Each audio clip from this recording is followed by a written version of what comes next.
নেত্রকোনায় 2 উপজেলায় 4টি ভোট কেন্দ্র সহ মোট 5টি প্রাথমিক বিদ্যালয়ে আগুন দিয়েছে দুর্বৃত্তরা। ভোটের যখন একদিন বাকি তখন ভয়াবহ একটা গোয়েন্দা রিপোর্টের খবর দিচ্ছে গণমাধ্যম। গোয়েন্দা রিপোর্টে ভয়াবহ একটা চিত্র উঠে এসেছে। সেখানে দেখা যাচ্ছে প্রায় 100-র কাছাকাছি আসনে সাংঘর্ষিক পরিস্থিতি হতে পারে, যার ফলে সেই সকল আসনের নির্বাচন স্থগিত হয়ে যেতে পারে। এবারের ভোটে জঙ্গি হামলার আশঙ্কা করা হচ্ছে, যেটাকে পুলিশ প্রধান আইজিপি পর্যন্ত উড়িয়ে দিতে পারেননি, উড়িয়ে দিতে চাননি, কিন্তু আত্মবিশ্বাস দেখিয়েছেন। অর্থাৎ জঙ্গি হামলার আশঙ্কা যেমন রয়েছে, তেমনি প্রায় 100-র কাছে আসনে গোলযোগ হওয়া এবং সেই নির্বাচন বন্ধ হয়ে যাওয়ার প্রেক্ষাপট গোয়েন্দা রিপোর্টে বেরিয়ে এসেছে। বাংলাদেশের অন্তত 2টি গণমাধ্যম, বিডি নিউজ এবং আজকের পত্রিকা, এই ভয়াবহ তথ্যগুলো সামনে এনেছে। বিডি নিউজ জঙ্গি হামলার আশঙ্কার কথা বলছে এবং সেখানে আইজিপির মতামত তুলে এনেছে তারা। পুলিশের আইজিপি আজকে সংবাদ সম্মেলন করেছেন, সেখানে কি কথা বললেন তিনি সেই প্রসঙ্গগুলো উঠিয়ে এনেছে। অন্যদিকে আজকের পত্রিকা গোয়েন্দা রিপোর্টের ভয়াবহ তথ্য সামনে এনেছে। ভোট নিয়ে কি হচ্ছে? খারাপ কিছু হতে চলেছে, যেটা আমাদের প্রত্যাশা নয়। চলুন একটু জেনে দেখি কি পরিস্থিতির কথা বলছে গণমাধ্যম, পুলিশই বা কি বলছে। থাকবেন। দর্শক, বলছিলাম নির্বাচনে জঙ্গি হামলার আশঙ্কা করা হচ্ছে।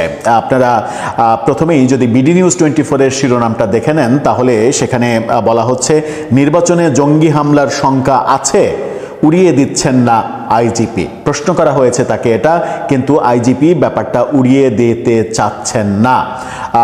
পরিপূর্ণভাবে স্বীকার না করলেও উড়িয়ে দিতে চাননি।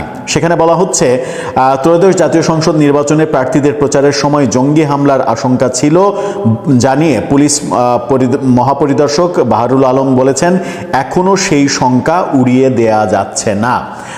নির্বাচনের প্রচারকালে অনেক বেশি শঙ্কা ছিল, তিনি বলছেন যে এখনও সেটা উড়িয়ে দেয়া যাচ্ছে না। তার মানে নির্বাচনের দিন খারাপ কিছু ঘটলে ঘটতেও পারে। পুলিশ সদর দপ্তরের মিডিয়া সেন্টারে এই কথা বলেছেন তিনি বলেছেন, আমি মনে করি জঙ্গি হামলার আশঙ্কাটা কেরানীগঞ্জের ঘটনা, যেটা মাদ্রাসায় বোমা বিস্ফোরিত হয়েছিল, যদি না ঘটতো এই মুহূর্তে তীব্র আশঙ্কা বোধ করছি না, তবে উড়িয়েও দিচ্ছি না। হামলার ব্যাপারে আমরা ব্যবস্থা নিয়েছি। কেরানীগঞ্জের ওই ঘটনা নিয়ে গণমাধ্যমে খুব একটা শোরগোল হতে দেখিনি, ধারাবাহিক রিপোর্ট হতে দেখিনি, কিন্তু ওই ঘটনাটা একটা বড় বার্তা দিয়েছিল।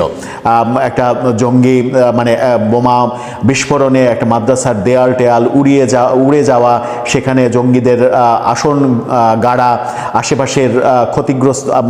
আশেপাশের মানুষ এবং ভবন ক্ষতিগ্রস্ত হওয়া, ব্যাপারটা অনেক বড় ব্যাপার ছিল, কিন্তু কোনোভাবেই গণমাধ্যমে ব্যাপারটা বড় হিসেবে আসতে দেখিনি আমরা।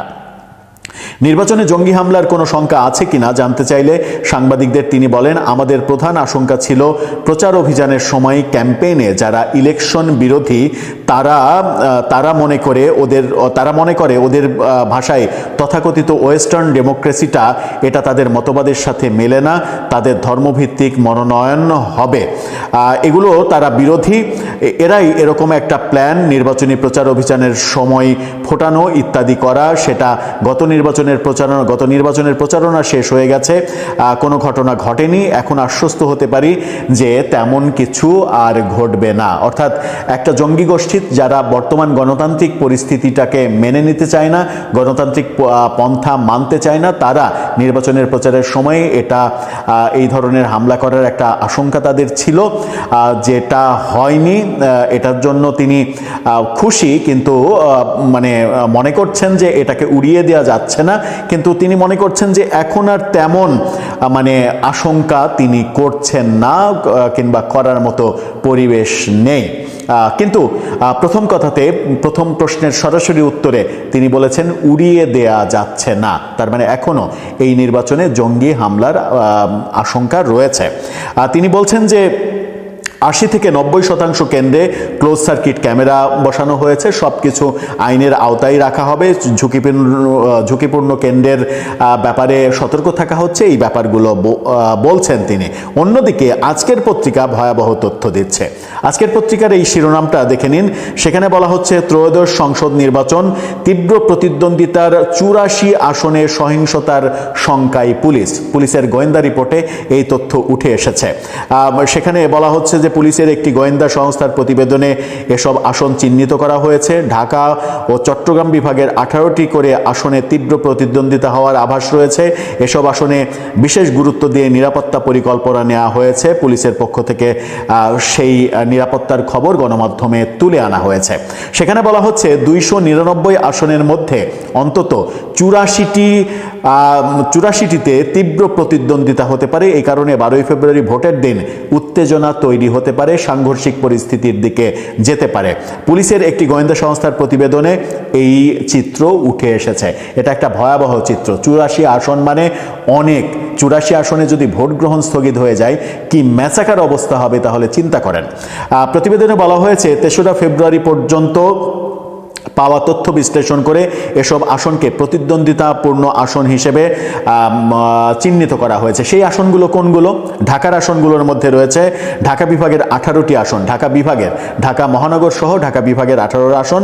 সেখানে প্রথমেই তারা বলছে ঢাকা 8-এ মির্জা আব্বাসের এগেনস্টে নাসিরুদ্দিন পাটোয়ারি, এই আসনটাকে আশঙ্কাজনক একটা আসন হিসেবে পুলিশ তাদের রিপোর্টে তুলে এনেছে। ঢাকা 11, যেখানে নাহিদ ইসলাম বিএনপির MA কায়ুমের বিরুদ্ধে প্রতিদ্বন্দ্বিতা করছেন, এনসিপির নাহিদ ইসলাম, সেই আসনটাকেও ঝুঁকিপূর্ণ আসন বলছে পুলিশ। এছাড়া ঢাকা 12, ঢাকা 13, ঢাকা 14, ঢাকা 15 জামাতের আমির যেখানে নির্বাচন করছেন বিএনপির প্রার্থীর বিরুদ্ধে, ঢাকা 15-র কথা বলা হচ্ছে। এছাড়া টাঙ্গাইল 3, 4, 5 এই 3টা আসনকেই ঝুঁকিপূর্ণ বলা হচ্ছে, মানে সহিংসতার আশঙ্কা করা হচ্ছে। এবং এছাড়া রয়েছে টাঙ্গাইল 8, গোপালগঞ্জ 2 এবং 3, মাদারীপুর 1 ও 2, কিশোরগঞ্জ 5, মানিকগঞ্জ 1, মুন্সিগঞ্জ 3 এবং ফরিদপুর 1। এই আসনগুলো ঢাকা বিভাগের আসন। পুলিশের গোয়েন্দা প্রতিবেদনে চট্টগ্রামের 18টি আসন, চট্টগ্রাম বিভাগের 18টি আসন উঠে এসেছে। এসব আসনের মধ্যে রয়েছে ব্রাহ্মণবাড়িয়া 2 এবং 5। ব্রাহ্মণবাড়িয়া 2 আসনে বিএনপি জোটের প্রার্থীকে দিয়েছে, প্রতিদ্বন্দ্বিতা করছে তার সঙ্গে বিএনপির সাবেক নেত্রী রুমিন ফারহানা। সেই আসনে সংঘর্ষ হতে পারে বলে বলা হচ্ছে। এছাড়া কুমিল্লা 2, 4, কুমিল্লা 4-এ হাসনাত আবদুল্লাহ এনসিপি নেতা, তিনি প্রতিদ্বন্দ্বিতা করছেন। সেখানে খুবই উত্তেজনা বিরাজ করছে। গতকালকে থেকে উত্তেজনা নতুন মাত্রা পেয়েছে, আমরা দেখেছি বিবিসির একটা রিপোর্টে। এছাড়া কুমিল্লা 7 এবং 11, নোয়াখালী 2, 5 এবং 6, লক্ষ্মীপুর 2 এবং 3। নোয়াখালীর আসনের মধ্যে আবার আব্দুল হান্নান মাসুদের আসন রয়েছে। চট্টগ্রাম 3, 10 এবং 11, কক্সবাজার 2 এবং 4, চাঁদপুর 4 সহ রাঙামাটির একটা আসন। রংপুর বিভাগে 12টি আসনকে মানে সাংঘর্ষিক আসন হতে পারে বলে বলা হচ্ছে। এগুলোর মধ্যে রয়েছে পঞ্চগড় 1, 2, পঞ্চগড় 1, 2, সেখানে আমরা দেখেছি পঞ্চগড়ে সার্জিস আলম প্রতিদ্বন্দ্বিতা করছেন। তার মানে হচ্ছে যে বিভাগেই যাই সেখানেই এনসিপির নেতাদের কিছু আসনকে ঝুঁকিপূর্ণ আসন হিসেবে বিবেচনা করা হচ্ছে। এছাড়া রয়েছে দিনাজপুর 1, 2, 4, 5, 6, গাইবান্ধা 4 এবং 5, কুড়িগ্রাম 4, নীলফামারী 2 এবং ঠাকুরগাঁ 2। ঠাকুরগাঁ 2 আসনে আমরা দেখছি উত্তরবঙ্গে সেটাও খুবই ঝুঁকিপূর্ণ।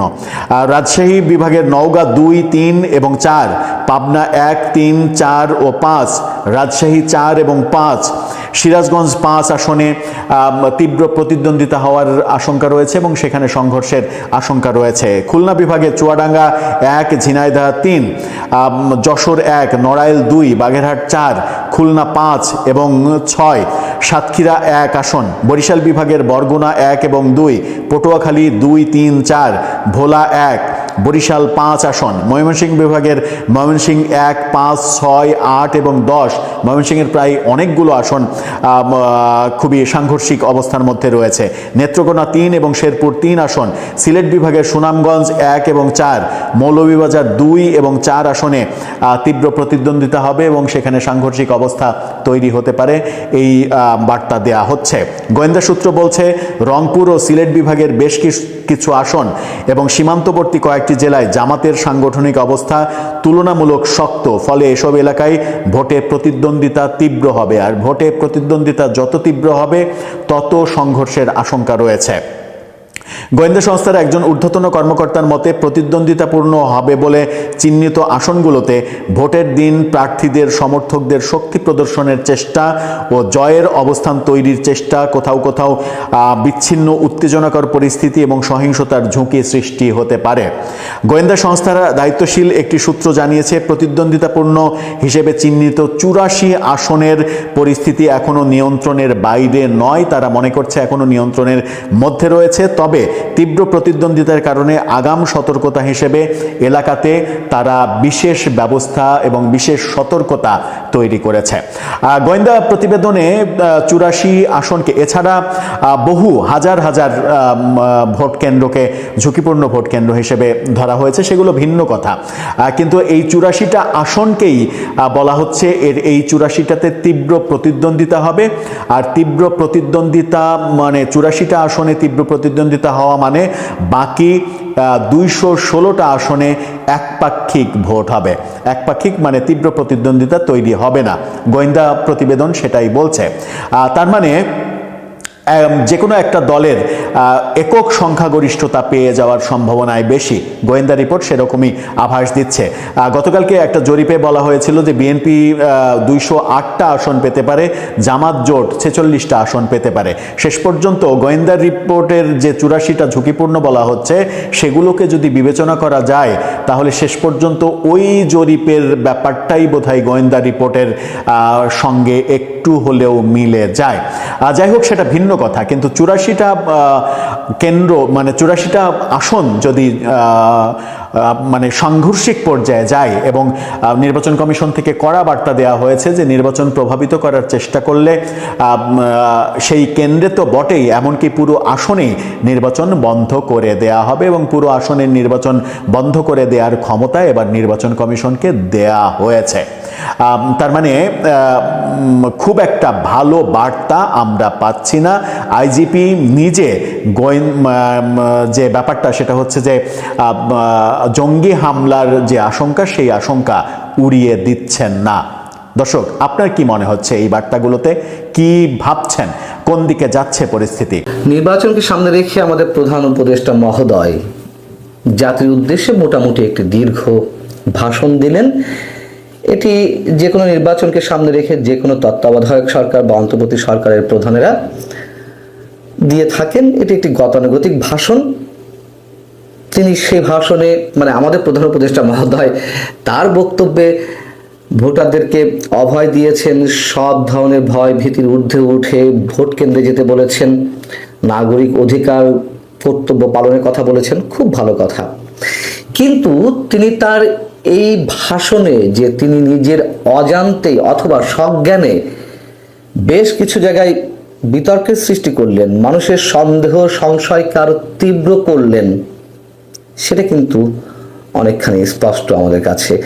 কোন কোন জায়গায় বিতর্কের সৃষ্টি করেছেন বা ফাঁকফোকর রয়েছে একটু সেই বিষয়ে কথা বলতে চাই। তিনি তার ভাষণের একটি পর্যায়ে বলছেন, নানান ধরনের গুঞ্জন বা অপপ্রচার তার বক্তব্য অনুযায়ী যেটি তা হচ্ছে, এখন নতুন করে অপপ্রচার চালানো হচ্ছে যে বর্তমান অন্তর্বর্তী সরকার নাকি নির্বাচিত জনপ্রতিনিধির কাছে ক্ষমতা হস্তান্তর করবে না। এটি সম্পূর্ণ ভিত্তিহীন ও পরিকল্পিত অপপ্রচার। আপনারা নিশ্চিত থাকুন, নির্বাচনে বিজয়ী জনপ্রতিনিধিদের কাছে দ্রুততম সময়ের মধ্যে ক্ষমতা হস্তান্তর করে অন্তর্বর্তী সরকার তার দায়িত্ব সমাপ্ত করবে। আচ্ছা, কেন তিনি এই শব্দটা ব্যবহার করলেন দ্রুততম সময়ের মধ্যে? কেন তিনি স্পষ্ট করে বললেন না যে সংবিধান অনুযায়ী নির্দিষ্ট সময়ের আগেই অথবা নির্দিষ্ট সময়ের মধ্যেই নির্বাচিত জনপ্রতিনিধিদের কাছে ক্ষমতা হস্তান্তর করা হবে। মানুষের মধ্যে তো একটি বদ্ধমূল ধারণা রয়েছে যে এই সরকার আরো 6 মাস কন্টিনিউ করবে যদি গণভোটে হ্যাঁ জয়যুক্ত হয়। সেই জায়গাটি থেকে তিনি তো স্পষ্ট করে কিছু বলতে পারলেন না, যেটি দুদিন আগেই তার প্রেস উইং এর দায়িত্বে তার press secretary mister Shafiqul Alam বললেন যে নির্বাচনের মোটামুটি 4-5 দিনের মধ্যেই জনপ্রতিনিধিদের শপথ পড়ানো হবে, ক্ষমতা হস্তান্তর করা হবে। কেন তিনি সেই কথাটি নিজের মুখে এখানে বলতে পারলেন না?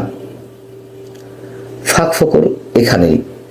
আবার ক্ষমতা হস্তান্তর করা না করা বিষয়ে যখন নানান ধরনের গুঞ্জন বা গুজব যাই হোক না কেন, সেটি যখন তার কানে গেছে, নিশ্চয়ই এই বিষয়টি তার কানে গেছে যে আগামীতে যে সরকার আসছে নির্বাচিত হয়ে, যেই আসুক না কেন, সেই সরকারের রাষ্ট্রপতি তিনি হবেন। যেহেতু এই যে কথিত গণভোট, সেই গণভোটে যদি হ্যাঁ জয়যুক্ত হয়, সেখানে রাষ্ট্রপতির ক্ষমতা অনেক গুণ বাড়ানো হচ্ছে এবং অনেকে ধারণা করছেন যে কারোর সাথে বিশেষ কোনো শক্তির সাথে এমন একটা আন্ডার টেবিল এগ্রিমেন্ট হয়ে আছে তার সঙ্গে যে তিনিই রাষ্ট্রপতি হবেন। সে বিষয়ে কোনো কথা বললেন না কেন? কেন তিনি স্পষ্ট করে বললেন না যে সরকারই আসুক, আমার আর ভবিষ্যতে কোনো ধরনের সরকার বা রাষ্ট্রের কোনো দায়িত্বে থাকার ইচ্ছে নেই? বিষয়টি অ্যাভয়েড করে গেছেন এবং সেখান থেকে আরো সন্দেহ আমাদের স্পষ্ট হতে পারে। তিনি বলছেন যে গণভোট অনুষ্ঠিত হতে যাচ্ছে তা জাতির জন্য ঐতিহাসিক একটি বিষয় এবং এই গণভোট যে সনদকে কেন্দ্র করে হচ্ছে, জুলাই সনদ, সেই সনদে রাজনৈতিক দলগুলো স্বাক্ষর করেছে। যাদের দাবির প্রেক্ষিতে এই জুলাই সনদ এবং যাদের দাবির প্রেক্ষিতে এই গণভোট, বিশেষ করে এনসিপি এবং জামাতের জন্যই তো। এবং এনসিপি তার নিজের দল, এটি মানুষ এখন স্পষ্টতই মনে করে। তার সেই নিজের দল এনসিপি কেন এখনো স্বাক্ষর করেনি? আর এনসিপি যে স্বাক্ষর করেনি সেই কথাটি ইচ্ছাকৃতভাবে অ্যাভয়েড করে যাওয়া হলো যে রাজনৈতিক দলগুলো এতে স্বাক্ষর করেছে। তিনি বলেননি যে সব রাজনৈতিক দল এতে স্বাক্ষর করেছে। এবং আরো মজার বিষয় যেটি নিয়ে আলোচনা হচ্ছে, এনসিপি এই জুলাই সনদে স্বাক্ষর করেনি, অথচ তারা হা ভোটের পক্ষে প্রচারণা চালিয়ে যাচ্ছে। ফাঁকফোকরগুলো আসলে কোথায়, কি হতে যাচ্ছে? অনেক ধরনের প্রশ্ন উঠতে পারে। এবং কথায় কথায় তিনি ঐতিহাসিক মুহূর্তের কথা বলেন, ঐতিহাসিক শব্দগুলো উচ্চারণ করেন। তিনি ইতিহাস নির্মাণ করছেন একের পর এক। এই নির্বাচন ঐতিহাসিক নির্বাচন হতে যাচ্ছে এবং সেই জায়গা থেকে তিনি বলেছেন যে এই নির্বাচনে ইতিহাসে প্রথমবারের মতন বা এই এর আগে যতগুলো নির্বাচন হয়েছে তার মধ্যে এই নির্বাচনেই সবচেয়ে বেশি সংখ্যক রাজনৈতিক দল অংশগ্রহণ করছে। কতটি রাজনৈতিক দল অংশগ্রহণ করছে? তিনি জানিয়েছেন 51টি রাজনৈতিক দল অংশগ্রহণ করছে। কি চমৎকার! এই কথাগুলোই তো আমরা শুরু থেকে বলে আসছিলাম যে একের পর এক যে ভুইফোর রাজনৈতিক দলের আত্মপ্রকাশ ঘটছে। 2024-এর 5 আগস্টের অভ্যুত্থানের পর থেকে 2025-এর এপ্রিল পর্যন্ত 8 মাসেই কেবলমাত্র 2 ডজনেরও বেশি রাজনৈতিক দলের আত্মপ্রকাশ ঘটেছে। তারপর তো নিশ্চয়ই আরো অনেক রাজনৈতিক দল আত্মপ্রকাশ করেছে। এবং ইসিতে আবেদন করা হয়েছিল নিবন্ধনের জন্য 143টি দলের। ইসি হিমশিম খাচ্ছিল যে কি করবে, কোনটাকে নিবন্ধন দিবে। এবং সেই জায়গাটি আন্তর্জাতিক বিশ্বে প্রচারের জন্য এরই মধ্যে তার বক্তব্যের মধ্য দিয়ে বিষয়টি চলে আসতে শুরু করেছে যে অনেক বেশি সংখ্যক রাজনৈতিক দল এই নির্বাচনে অংশগ্রহণ করছে নির্বাচনের ক্রেডিবিলিটি বাড়ানোর জন্য। তিনি নিশ্চয়ই এমন তথ্য উপাত্ত হাজির করেছেন তার বক্তব্যে। আরেকটি হাস্যকর বিষয়, তিনি বলছেন যে নারীরা জুলাই গণ অভ্যুত্থানের সম্মুখ সারির যোদ্ধা ছিলেন এবং দেশের অর্থনীতির অন্যতম চালিকা শক্তি। এই নির্বাচন তাদের জন্য নতুন সূচনা।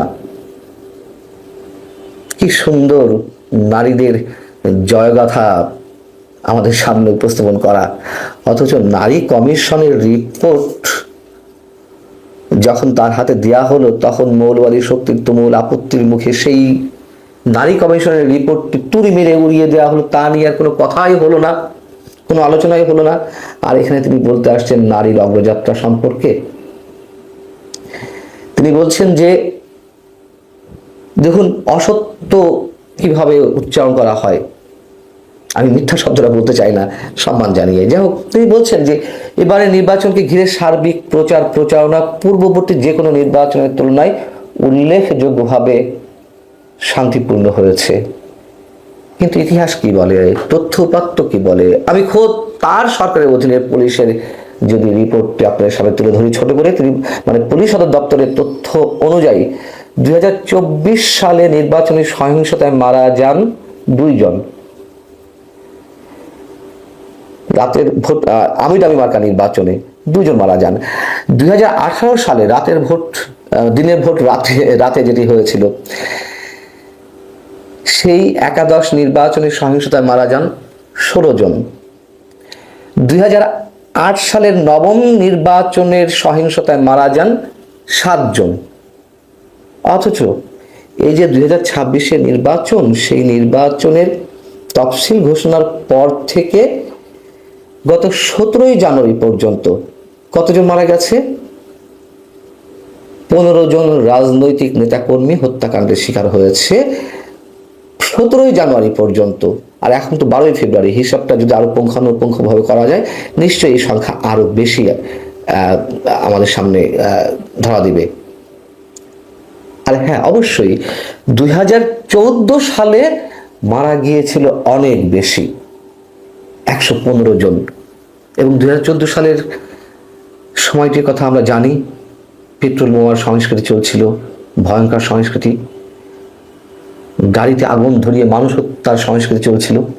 সেই জায়গা থেকে রাজনৈতিক সহিংসতায় 115 জন নিহত হয়েছিলেন। কিভাবে তিনি বলেন যে অন্যান্য নির্বাচনের তুলনায় এবার রাজনৈতিক সহিংসতা কম?